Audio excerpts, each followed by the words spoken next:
Good morning, ladies and gentlemen. We got him.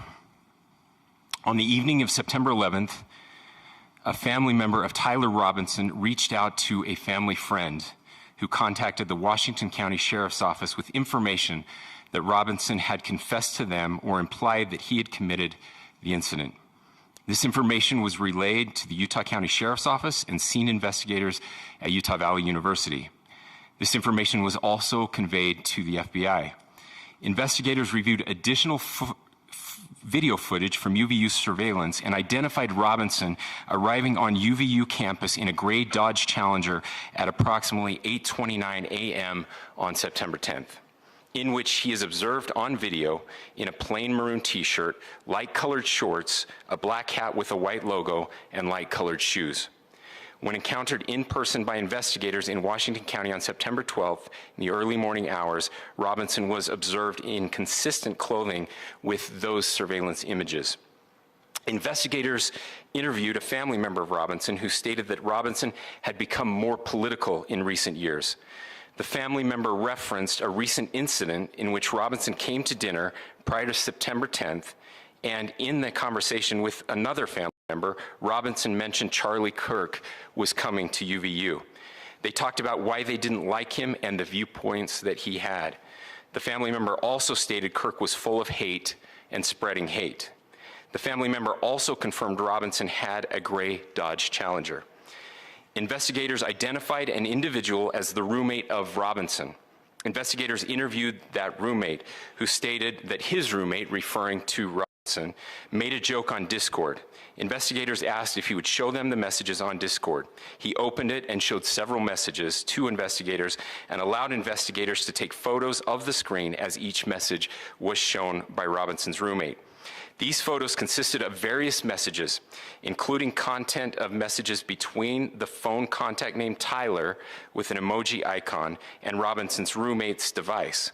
The content of these messages included messages affiliated with the contact Tyler, stating a need to retrieve a rifle from a drop point, leaving the rifle in a bush, messages related to visually watching the area where a rifle was left, and a message referring to having left the rifle wrapped in a towel. The messages also refer to engraving bullets and a mention of a scope and the rifle being unique. Messages from the contact Tyler also mentioned that he had changed outfits. I know there has been speculation as well as to the writing on those casings, those bullet casings, and I believe we have that as well. And I will share that with you now. So the area north of Campus Drive Road where the suspect crossed over, you saw some of that in the video that we released last night, consists of a grassy area with trees on the edge of the UVU campus. Investigators discovered a bolt-action rifle wrapped in a dark-colored towel. The rifle was determined to be a Mauser Model 98 30-06 caliber bolt-action rifle. The rifle had a scope mounted on top of it. Investigators noted inscriptions that had been engraved on casings found with the rifle. Inscriptions on a fired casing read, "Notices, bulges, capital OWO, what's this, question mark." Inscriptions on the 3 unfired casings read, "Hey fascist, exclamation point, catch, exclamation point." Up arrow symbol, right arrow and symbol, and 3 down arrow symbols. A second unfired casing read, "Oh Bella Chow, Bella Chow, Bella Chow, Chow Chow." And a third unfired casing read, "If you read this, you are gay, LMAO." We are indebted to law enforcement across the state who has worked seamlessly together, local law enforcement, state law enforcement, and our federal partners with the Federal Bureau of Investigation. We're grateful for everyone who worked together in such a short amount of time to find this person and to bring justice. I want to thank the public who has been so engaged, reviewing videos, helping us with sending in tips, and helping us get to this point. I want to thank the family members of Tyler Robinson who did the right thing in this case and were able to bring him into to law enforcement as well.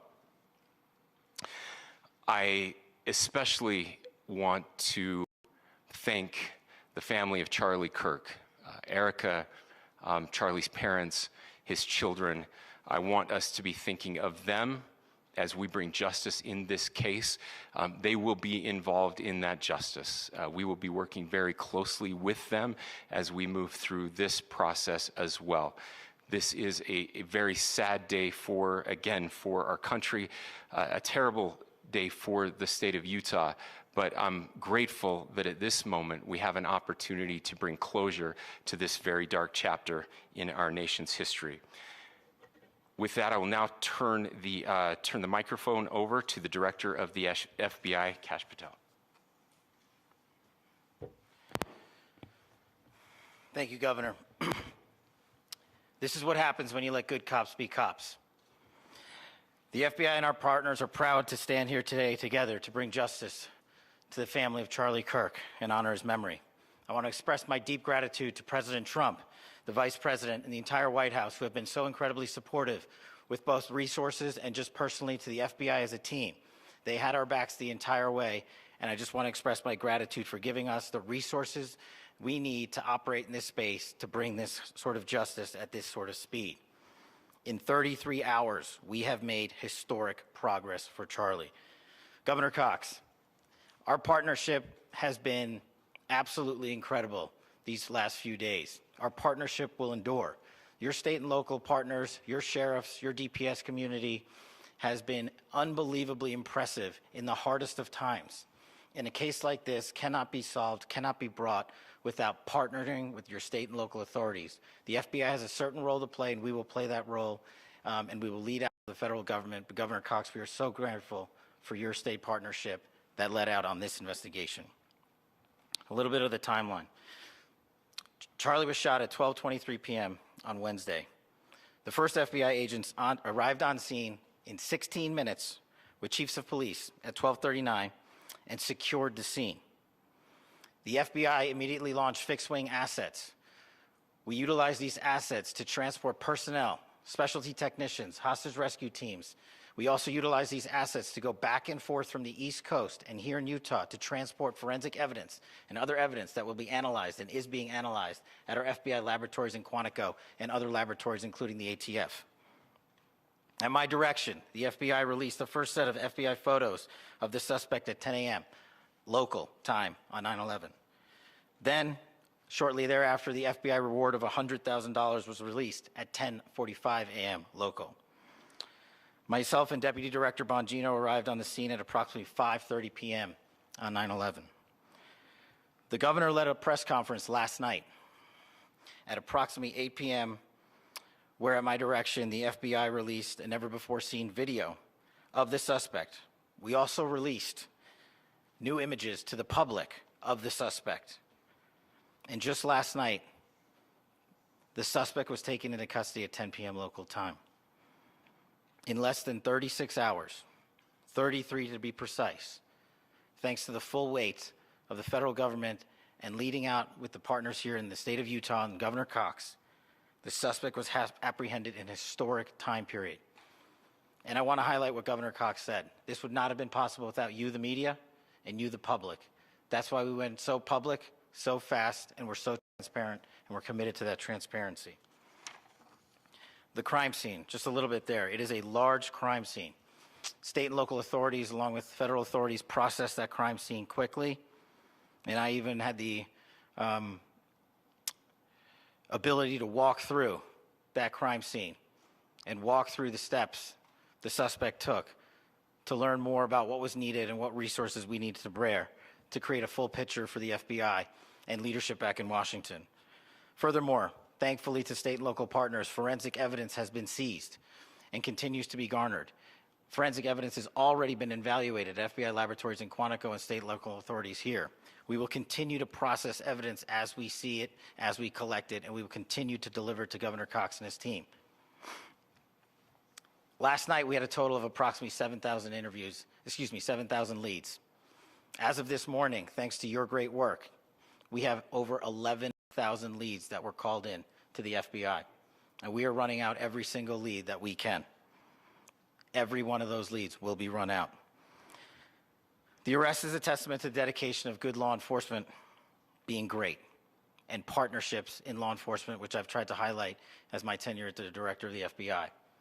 There is no better relationship for law enforcement than the FBI to partner with state and local authorities, and you've seen it here in these last few days. The FBI Salt Lake field office, along with our offices in LA, Phoenix, Denver, San Antonio, Las Vegas, Pittsburgh, Buffalo, our headquarters component in Quantico, all participate in the FBI. I want to express my deep gratitude to the employees of the FBI, the men and women, the evidence response team tacticians, the special operators, the agents, the support staff. You have done monumental work in historic time when the public, who had a right to demand an expeditious solving of an investigation, the FBI answered that call diligently, critically important to our nation, and we delivered. And I'm proud to be their leader, and I'm proud to be the director of the FBI. This is very much an ongoing investigation, as the governor said, and we will continue to work with state and local authorities to develop the investigation, to provide them the evidence they need for their ongoing prosecutions, and we will be here to answer every call they absolutely have, as long as it takes, for as long as we need to find and apprehend whatever suspects were involved in this crime. Lastly, to my friend Charlie Kirk, rest now, brother. We have the watch, and I'll see you in Valhalla.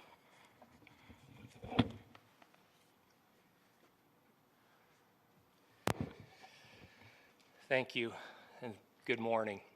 I would just like to take a few minutes as the sheriff to express my gratitude for everybody who has played a part in this investigation.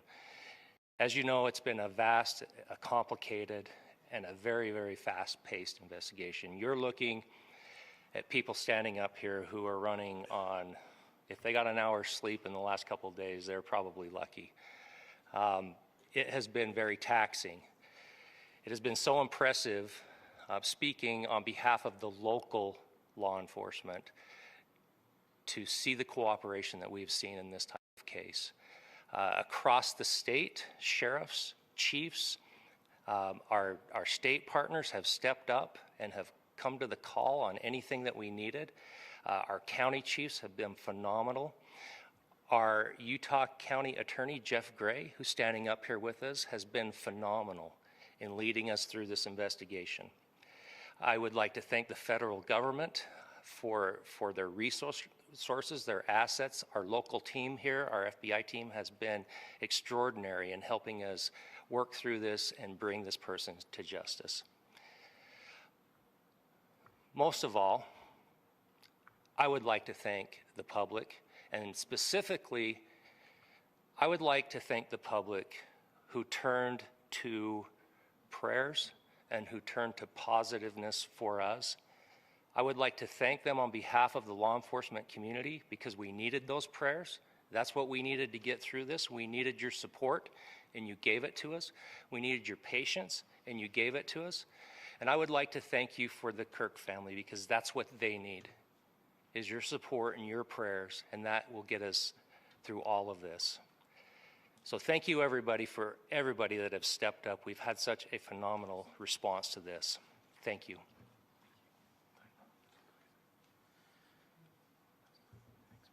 I also want to give a special thanks to the Attorney General and the Department of Justice. Their unwavering support and their commitment to justice is shown true here. And without AG Bondi and Deputy Attorney General Todd Blanche and the resources they brought to bear, we would not have been able to complete our mission. And I just want to say special thanks. It's an honor to be a part of the Department of Justice. Thank you again to our incredible law enforcement team who has worked so hard. Sheriff, I got a solid 90 minutes last night, so I'm probably the most well-rested person up here. Ladies and gentlemen, I get the microphone, so I hope you'll permit me a moment just to share a few more thoughts about where we are and how we got here, and maybe a little bit of where we go from here. I don't want to get too preachy, but I think it's important that we, with eyes wide open, understand what's happening in our country today. I've heard people say, well, why are we so invested in this?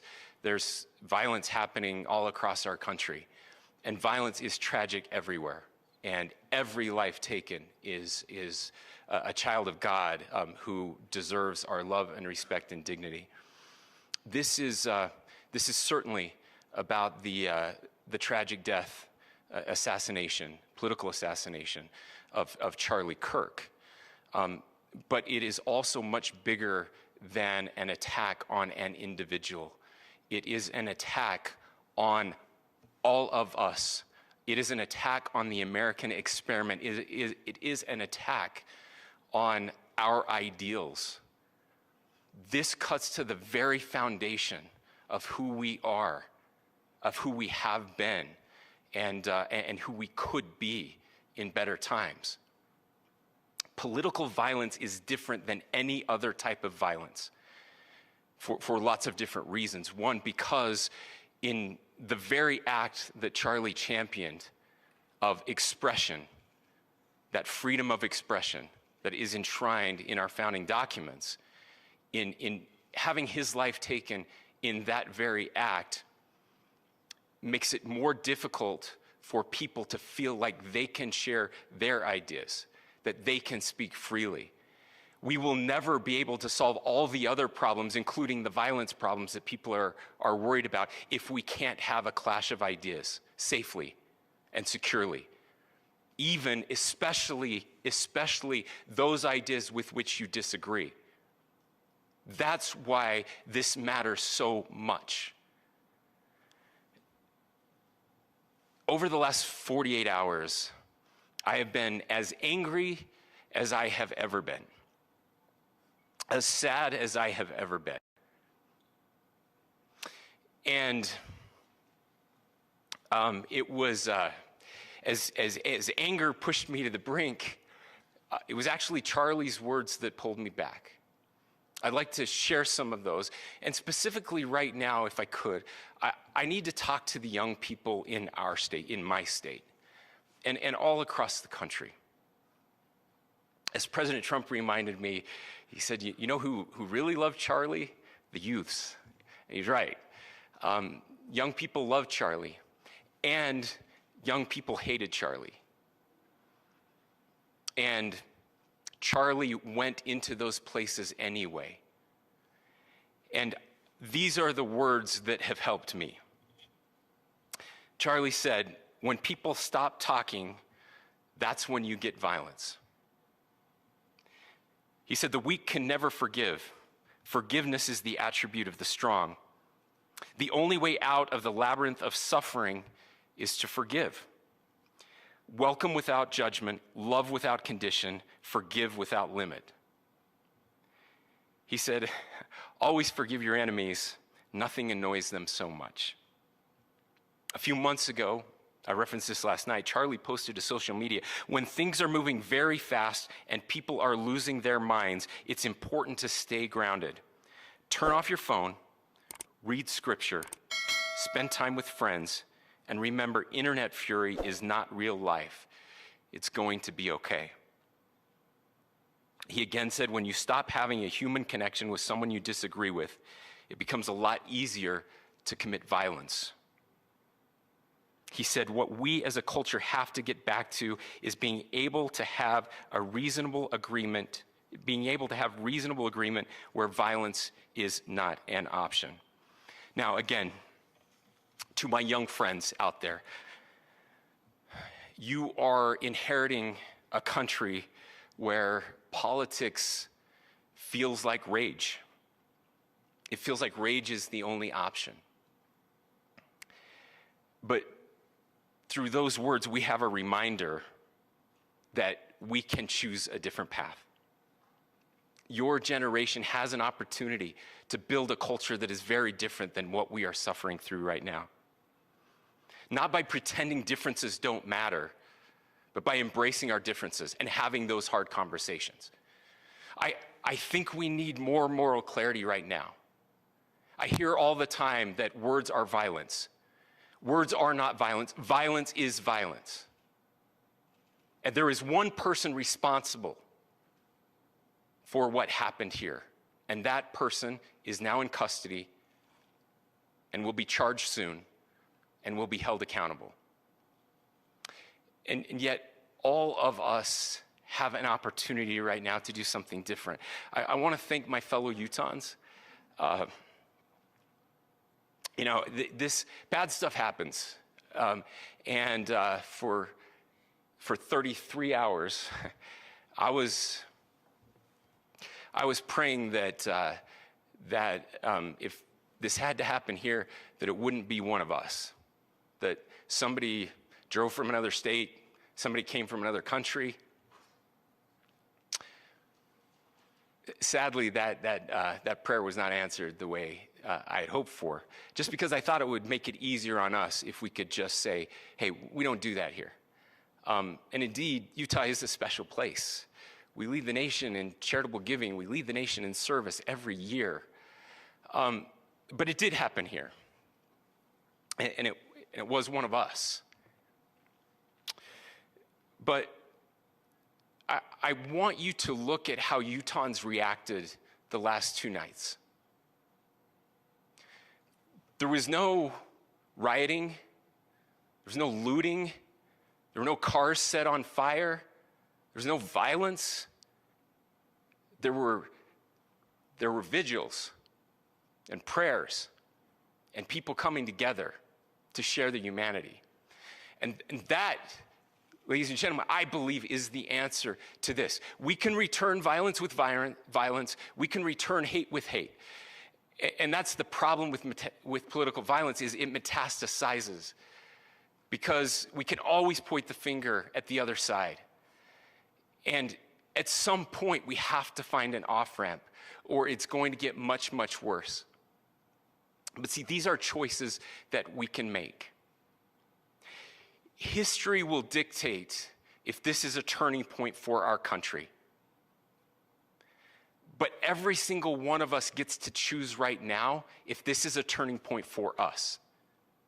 We get to make decisions. We have our agency. And I desperately call on every American, Republican, Democrat, liberal, progressive, conservative, MAGA, all of us to please, please, please follow what Charlie taught me. I'll just conclude with words I share often from a friend and author, Yuval Levin, who was asked if he was optimistic about our country. And he said, I'm not optimistic. He said, I hate optimism. Like, that sounds bad. But he said, optimism is a vice. It's this idea that good things are just going to happen. And he said, in the history of the world, good things have never just happened. He says, I'm not optimistic, but I am hopeful. And hope is the virtue that sits between the vices of optimism and pessimism. Hope is the idea that good things are going to happen because we can make them so. I still believe in our country. And I know Charlie Kirk believed in our country. I still believe that there is more good among us than evil. And I still believe that we can change the course of history. I'm hopeful because Americans can make it so. Ladies and gentlemen, we're happy to answer any questions you might have. Please speak to whether the suspect is speaking with authorities and his demeanor, Tyler Robinson, when he turned himself in. I cannot speak to that right now. How do you interpret the engravings on casings? Well, I will leave that up to you to interpret what those engravings mean. I think the clearest one that says "Catch Fascist" there's not, and by the way, that's like catch like a ball, catch this. That's, I think that speaks for itself. You talked about this level of hatred that this person expressed in the dinner. Beyond that, is there anything in your view that you discovered that may have radicalized or changed him to prompt him to commit such a horrific? There's nothing more that we can share at this time. Governor, you indicated that he had been communicating with a friend on Discord about the gun. Do you anticipate any more arrests? We do not at this time have any information that would lead to any additional arrests. You believe he acted alone? Yes, but the investigation is ongoing. Can you talk more about the family and what they have to say about the suspect? How he came into custody of police and where he is right now, Mr. Robinson? Yes, so right now, Mr. Robinson has been booked into the Utah County Jail. You heard the president this morning report that he was taken into custody, that his family and a friend helped to deliver him into custody of law enforcement in Washington County. For those of you that don't know where Washington County is, it is the southwesternmost part of the state of Utah. It's about a 3.5 to 4 hour drive from here, where we are right now, and that's where he lived and where they turned him in. Please, I'll go here. About the family is saying I about can't share any more than what I've already shared. Yeah. How he got back to Washington County and how the gun was obtained? So how we obtained the gun was found here. The gun and how the shooter then was able to get back? So I don't have much more details on that. We do know that he drove. We had his car here on campus, and then we had his car going south back to the St. George. It's actually the city of Washington in Washington County. Is he talking with authorities and did he discuss a motive? I'm sorry? Did the suspect plan to carry out any other attacks? We don't have any information that would lead us to believe that. Yes, in fact, it was just released. Yes. Talking with authorities and did he discuss a motive? I can't answer that right now. Do you feel this is a watershed in American history? I absolutely believe that this is a watershed in American history, yes. The question is what kind of watershed? And that chapter remains to be written. Is this the end of a dark chapter in our history or the beginning of a darker chapter in our history? Look, I mean, if you look at true political assassinations in this country of someone of this stature, this feels a lot like the late 60s. And having one so gruesomely displayed on camera in all of our hands and in all of our pockets, we are not wired as human beings biologically, historically. We have not evolved in a way that we are capable of processing those types of violent imagery. And by the way, we've seen another one with a gruesome stabbing very recently that went viral. This is not good for us. It is not good to consume. Social media is a cancer on our society right now. And I would encourage people to log off, turn off, touch grass, hug a family member, go out and do good in your community. That is happening, and it's happening organically right now. I had a friend in a small city in Utah who said, we're getting together, the Republicans and Democrats in my little town are getting together to have a discussion last night, just to find a way to find their better angels. So yes, this could be, I mean, again, you have to go back to JFK to have seen a video live of something like this happening. I wasn't born until 1975, but I know that things were really dark in the late 60s. Sorry to some of you. I know some of you were there. This is our moment. Do we escalate or do we find an off-ramp? And again, it's a choice.